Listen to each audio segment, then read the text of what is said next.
બીજું વચન આપ્યું છે સૌથી મોટું કે શહેરના સ્લમ મુક્ત શહેર કરાશે. આ જે વચન આપ્યું હતું એ ભારતીય જનતા પાર્ટી જ્યારથી અમદાવાદ મ્યુનિસિપલ કોર્પોરેશનમાં સત્તા પર આવી છે ત્યારથી જાહેરાત કરતી આવી છે. 1986 થી લઈને આજ સુધી. બોલો, તો આજે 40 વર્ષ થયા પહેલી સત્તા મળી ત્યારથી કે અમદાવાદને અમે ઝૂંપડા મુક્ત શહેર બનાવીશું.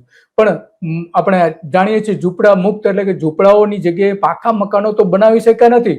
એના કારણે બુલડોઝર ફેરવીને સરકાર અને મ્યુનિસિપલ કોર્પોરેશન સાથે મળીને અમદાવાદમાં ઓછામાં ઓછા 25,000 મકાનો એક જ વર્ષમાં તોડી પાડ્યા છે. અને એના આગલા વર્ષે લગભગ એટલા જ, અને આ 2026માં જે તોડવાના છે એ પણ એટલા જ છે.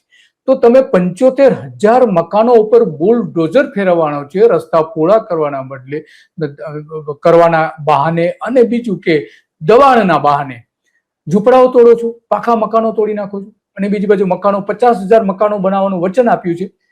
તો એ 50,000 મકાન બનાવવા સ્લમ ફ્રી માટે કે જ્યાં ઝૂંપડાઓ છે ત્યાં.